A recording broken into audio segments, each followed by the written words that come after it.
네, 최근 브라질과 캐나다에서 상당히 눈에 띄는 소식이 전해졌습니다. 브라질에서는 세계 최초 XRP 현물 ETF가 상장됐고, 캐나다에서는 솔라나 현물 ETF가 출시되면서 이 알트코인 기반 투자 상품의 시대가 본격적으로 열리는 그런 모습을 보이고 있습니다.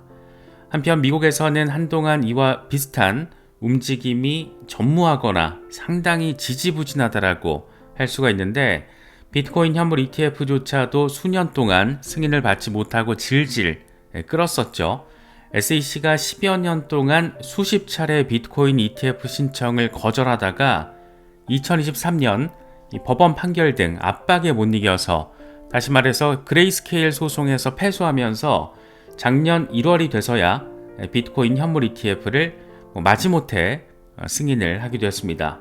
어쨌든 승인 이후에 월가에서는 지금 비트코인 현물 ETF가 ETF 전체 마켓에서 대박을 치고 있죠. 이더리움 현물 ETF도 같은 해 5월에 가서야 겨우 승인이 됐을 정도입니다. 그렇다면 왜 미국은 그렇게 더딘 모습을 보였을까? 우리는 그 이유를 다 알고 있습니다. 가장 큰 이유는 SEC의 완강한 정말 먹같은 태도 때문이었습니다. 특히나 게리 겐슬러, 이 쭈꾸미 대가리가 비트코인을 제외한 대부분의 암호화폐는 증권이다, 이런 말 같지도 않은 소리를 하면서 규제 그리고 집행에 집중을 했고, 그 결과 미국에서는 암호화폐가 제도권 금융에 편입되는 길이 한동안 꽉 막혀 있었던 겁니다. 하지만 세상이 바뀌었고 암호화폐 시장의 구조 역시 대전환이 시작된 그런 모습입니다. 먼저 브라질 증권거래소 B3에서 세계 최초 XRP 현물 ETF가 4월 25일부로 공식 거래를 시작했습니다. 현물 ETF는 해당 자산을 실제로 보유하면서 그 가치에 연동해서 증권시장에 상장된 펀드를 의미합니다. 쉽게 말해서 주식 거래하듯이 증권 계좌로 XRP에 투자할 수 있게 된 겁니다. 이 ETF의 티커는 XRPH11이고 나스닥의 XRP 기준 가격을 추종하면서 자산의 95% 이상을 실제 XRP로 편성한다라고 합니다. 이번 상품을 출시한 해슈덱스는 브라질의 대표적인 암호화폐 자산 운용사죠. 이미 비트코인, 이더리움, 솔라나 등을 기초 자산으로 한 ETF들 여러 개 선보였습니다. 그만큼 브라질이 암호화폐에 있어서 규제 측면에서 앞서 나가고 있는 현장이다라는 것을 보여주고, 브라질이 왜 남미의 크립토 허브로 불리는지 한 번 더 느낄 수 있는 그런 부분이기도 합니다. 그렇다면 왜 XRP 현물 ETF 출시가 중요하다고 하는 걸까? XRP는 미국 리플랩스가 발행한 코인이죠. 시가총액 3위의 메이저 알트코인입니다. 하지만 미국 SEC와 리플 사이의 소송 때문에 4년 넘게 규제 불확실성이 엄청난 악재로 작용했던 자산이었습니다. 그런데 브라질에서 세계 최초로 XRP를 제도권 투자 상품으로 이 현물 ETF로 승인을 했다는 것은 글로벌 금융권이 XRP를 공식 투자 자산으로 받아들이기 시작했다, 이런 시그널로 바라볼 수가 있습니다. 이 소식에 시장 역시 반응을 했습니다. 리플 소송 약식 재판 판결을 통해서 XRP의 증권성 일부가 해소가 됐을 때, 그때부터 기관 자금들 스멀스멀 들어오는 것 같더니 최근 일주일 동안 XRP 투자 상품으로 3천만 달러가 넘는 자금이 순유입되면서 모든 암호화폐 ETP 가운데 최대 규모의 유입을 보였다라고 합니다. JP모건은 이런 XRP 기반 상품들이 장기적으로 80억 달러까지 자금을 끌어모을 수 있을 거라는 전망을 제시하기도 했습니다. 이건 XRP에 대한 기관 투자자들의 관심과 수요가 매우 크다라는 걸 의미합니다. 브라질 XRP ETF 출시의 파급 효과는 단순히 한 나라에 국한되지 않습니다. 우선 XRP 자체 위상이 달라진다라고 바라볼 수가 있는 거죠. 규제 리스크가 해소된 투자 상품이 나오면서 추후 XRP 가격이 더 탄력을 받을 수가 있고, 이미 어쨌든 2달러 위에서 자리를 잡아주고 있기 때문에 작년 요맘때와 비교했을 때 한 1년 사이의 어떤 변화폭이 어마어마하다라고 바라볼 수 있기도 합니다. 실제 XRP 시가총액은 현재 약 1,300억 달러 규모, 1년 전보다 3배 이상 뛰어올라서 스테이블 코인을 제외하고 암호화폐 전체 자산 3위에 랭킹이 돼 있습니다. 이제 XRP는 비트코인, 이더리움과 함께 글로벌 금융시장에서 주목해야 되는 핵심 암호화폐 자산 가운데 하나로 자리매김을 하고 있다. 이렇게 충분히 표현할 수 있을 것 같습니다. 브라질의 설례를 시작으로 다른 나라에서도 XRP 기반 금융 상품을 내놓으려는 그런 움직임 이어질 가능성이 높고, XRP가 문을 열었다 이런 표현처럼 XRP가 제도권 자본의 문턱을 열어 젖혔고 그 여파는 전 세계 시장으로 퍼져나갈 것으로 기대해 볼 수 있는 그런 부분입니다. 그런가 하면 캐나다에서는 솔라나 현물 ETF가 등장하면서 알트코인 투자 상품의 새 시대를 또 알려왔습니다. 4월 16일 캐나다 토론토 증권거래소에 상장이 된 건데, 캐나다의 주요 자산 운용사들 펄포스, 3iQ 등등이 경쟁적으로 솔라나 ETF를 출시하면서 같은 날 상품을 출시시켜버렸습니다. 경쟁 구도가 상당히 더 빡세게 느껴진다는 거, 이런 부분들이 포인트 지점이 아닐까 싶기도 합니다. 솔라나는 시가총액 상위권의 스마트 계약 플랫폼 코인이죠. 이더리움의 경쟁자로도 잘 알려져 있습니다. 비트코인이나 이더리움이 아닌 알트코인 현물 ETF가 대형 거래소에 상장이 된 건 캐나다가 세계 처음입니다. 앞서 브라질에서도 솔라나 ETF가 있긴 했지만 어쨌든 북미 지역을 기준으로 봤을 때는 처음이라는 거죠. 이건 곧 알트코인 기반 ETF 시대의 본격적인 개막이 시작됐다. 이런 걸 의미한다라고 할 수 있는 모습입니다. 솔라나 ETF 상장의 의미는 사실 여러 가지 측면에서 바라볼 수가 있습니다. 먼저 투자 선택지의 다변화입니다.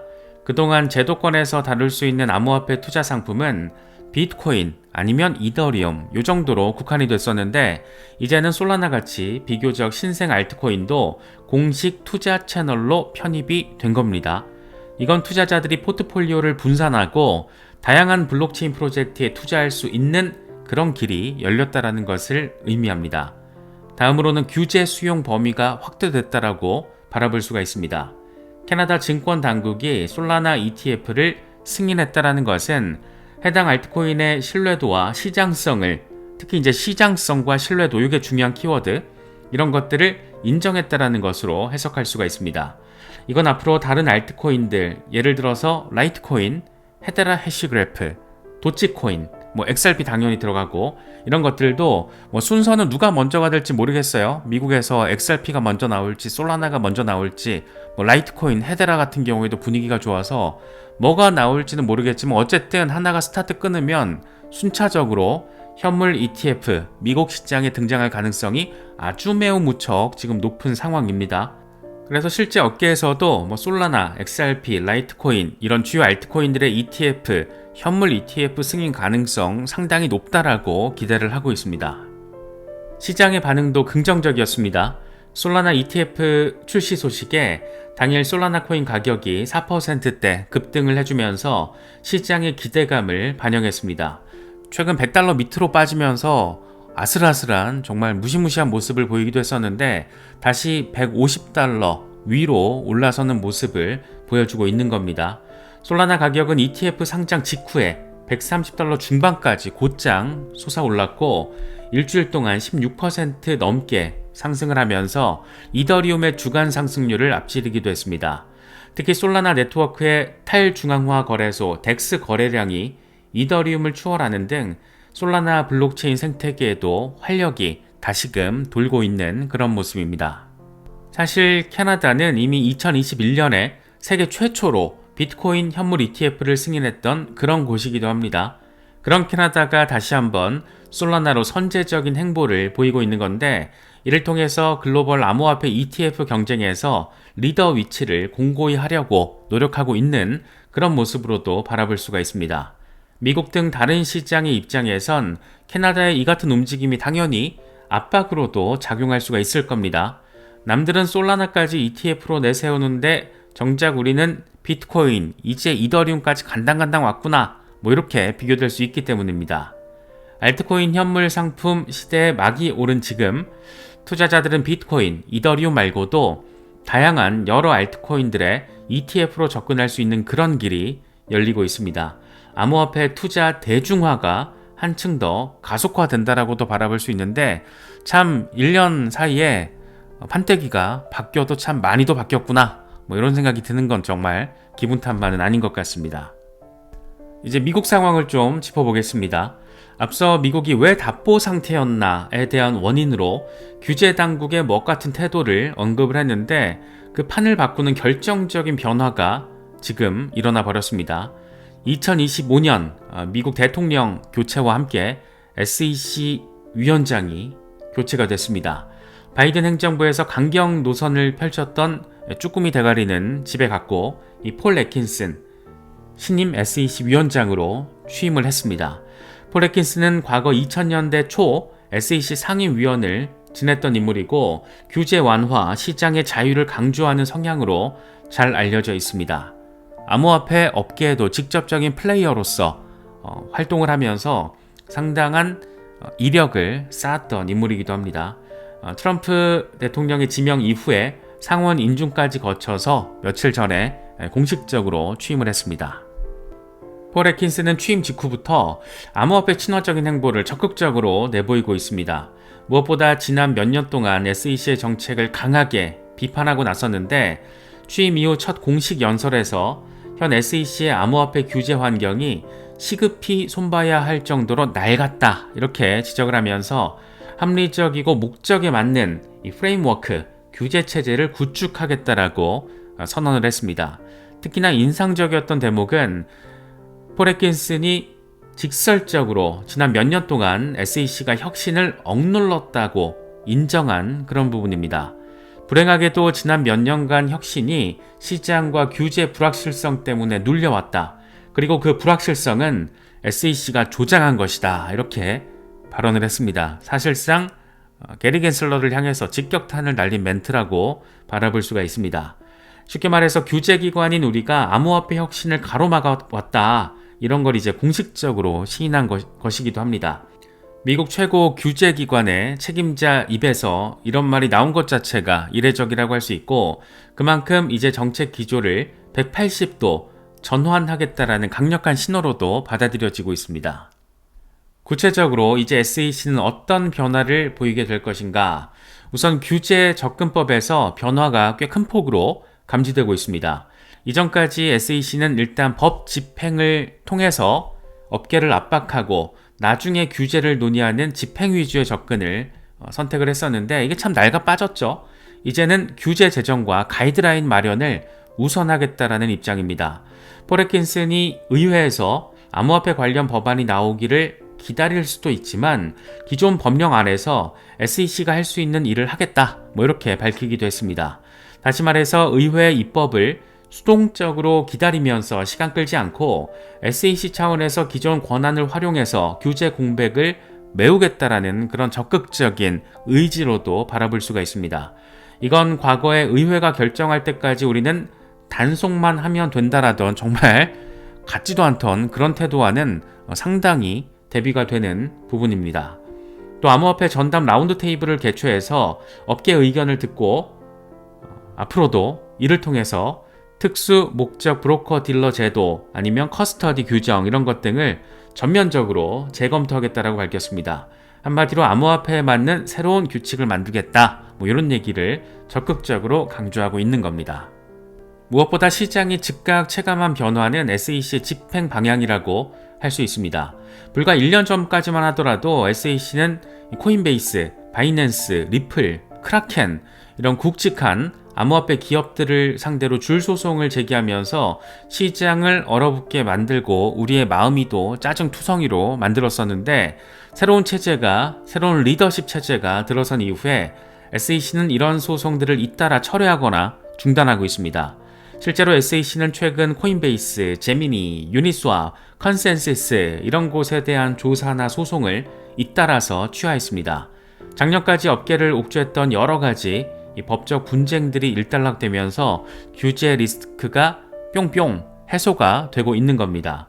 게다가 SEC 내부에서 암호화폐 전담 태스크포스를 신설을 했고 헤스터 피어스가 위원장입니다.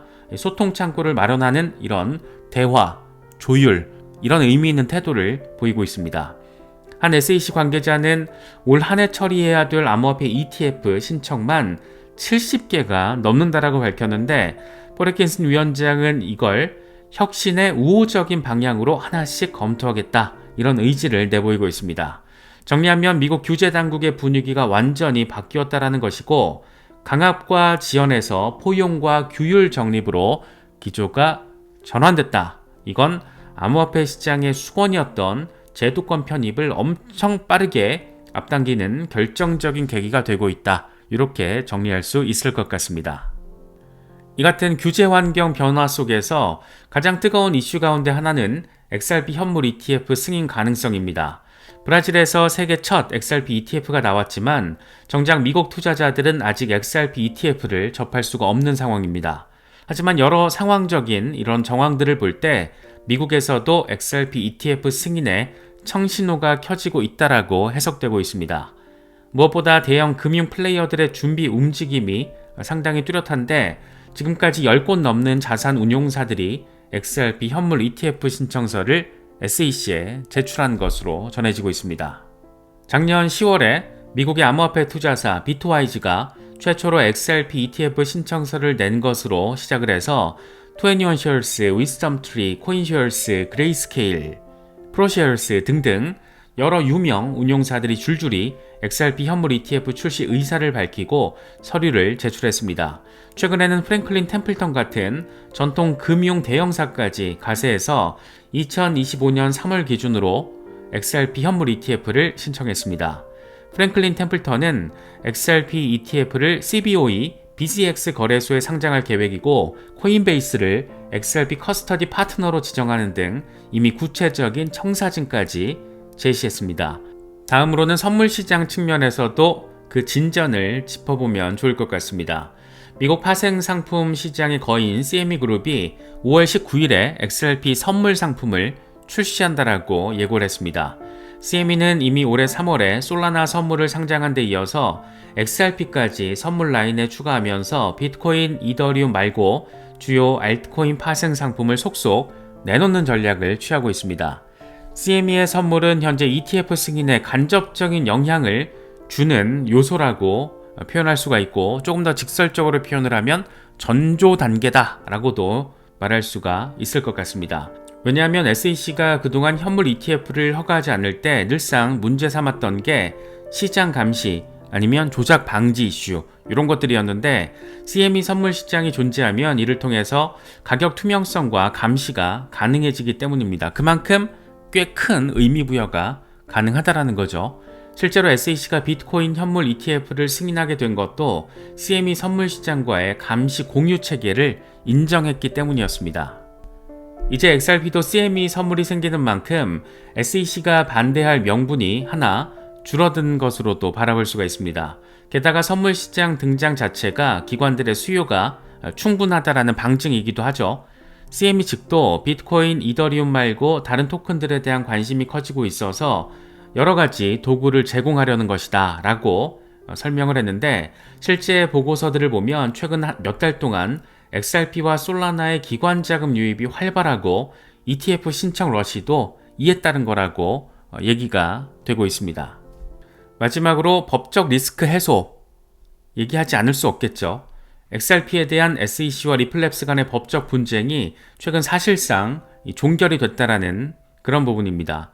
2023년 중반에 부분 판결, 약식재판 판결 이후에 남아있던 SEC와의 소송이 이제 양측 간의 합의를 통해서 마무리가 됐습니다. 공식 발표 정도만 나오면 되는 상황인 거죠. 결국 SEC도 XRP 자체를 더 이상 문제 삼지 않기로 한 거고, 리플은 벌금 등 조건을 수용하면서 사건이 종료가 됐습니다. 이로써 XRP의 증권성 논란은 공식적으로 일단락이 된 거고, 규제적인 걸림돌이 제거가 된 겁니다. SEC 입장에서도 이제는 XRP를 승인 못해줄 그런 이유 자체가 크게 준 거죠. 오히려 앞서 말씀드린 것처럼 다른 나라에서는 현물 ETF가 이미 나오고 여러 기업들이 줄을 섰고 시장 인프라도 구비되는 상황에서 미국만 우린 아직 XRP 안 돼 이렇게 얘기하기에는 명분도 약하고 시장 주도권만 잃게 될 그런 리스크가 또 자리하고 있습니다. 실제 미국 내 여론도 XRP ETF에 우호적으로 돌아서는 분위기입니다. SEC가 판결 항소심 포기를 하고 SEC의 새 지도부 들어선 것 등을 미루어 봐서 많은 전문가들은 이르면 올해 상반기 이후 아니면 내년 초 미국에서 XRP 현물 ETF 승인 소식이 들릴 수 있다라고 전망하고 있습니다. 만약 이게 현실화된다라면 XRP 시장에는 폭발적인 변화가 일어날 겁니다. 앞서 언급했듯 수십억 달러 단위의 기관 자금이 정식 루트를 통해서 XRP에 유입될 가능성이 높고, 이건 XRP를 비트코인, 이더리움에 이은 제도권 투자 3대장 반열에 확실히 올려놓게 될 것으로 기대할 수 있는 부분입니다. 이제 큰 그림에서 암호화폐 시장의 재편 구도 좀 짚어보면 더 도움이 될 것 같습니다. 앞서 사례들 종합해보면 현재 진행 중인 제도권 편입의 물결은 결국 암호화폐 시장을 몇 가지 핵심 자산 중심으로 재편시키고 있다, 이렇게도 바라볼 수 있을 것 같습니다. 특히 비트코인, 이더리움, XRP 이 세 가지가 두드러지는데, 이 부분들을 정리할 때는 AI 톤으로 속도감 있게 짚어보도록 하겠습니다. 비트코인은 여전히 독보적인 1위 자산이고 이번 기관 자본 유입 국면에서 가장 큰 수혜를 잇고 있습니다. 비트코인은 디지털 금이라고 불리며 이미 제도권에서 사실상 기축자산처럼 여겨지고 있습니다. 금 ETF가 나오면서 금값이 크게 뛰고 시장 판도가 바뀌었듯이 비트코인 ETF도 승인 시점을 기점으로 가격이 사상 최고치를 경신하고 시장 영향력이 더욱더 커졌습니다. 이제 연기금, 자산운용사 등도 비트코인을 포트폴리오에 포함하기 시작했고 비트코인은 완전히 주류 투자 자산으로 편입되고 있습니다. 이더리움은 한때 비트코인 대비 시총 2위로서 양강 구도를 형성했지만 최근 들어서 입지가 약간 흔들리는 모습을 보이고 있습니다. 이유는 크게 두 가지입니다. 하나는 시장 차원의 조정입니다. 이더리움은 올해 들어서 가격이 상대적으로 부진했고 2025년 현재 연초 대비 가치가 절반 가까이 하락했습니다. 다른 하나는 규제 이슈인데 작업 증명에서 지분 증명으로 전환된 뒤 이 스테이킹과 관련된 규제 논란이 있었습니다. SEC 전임 체제에서는 이더리움을 증권으로 볼 수 있다라는 뉘앙스도 있었고 실제 2024년 컨센서스가 SEC를 상대로 이더리움이 증권이 아니라는 점을 확인해 달라는 소송을 제기하는 일도 있었습니다. 다행히 이더리움 현물 ETF는 비트코인에 이어서 두 번째로 미국에서 승인이 되면서 공식적으로 이더리움은 증권이 아니다라는 것을 SEC가 인정한 모양새가 됐습니다. 다만 아직 스테이킹 이슈는 ETF에 반영되지 못하고 있는 그런 상황입니다. 특히나 이 과정에서 시장 점유율 일부를 XRP 등에게 내주고 있는 것도 어느 정도 사실입니다. 이더리움의 향후 운명은 업그레이드 로드맵과 SEC의 추가 규제 방침 등에 달려 있을 것으로 보입니다. 분명한 것은 이더리움 역시 비트코인 못지않게 제도권 자본의 중요한 투자처이고 장기적으로 금융권에서 활용될 플랫폼이라는 점에는 변함이 없습니다.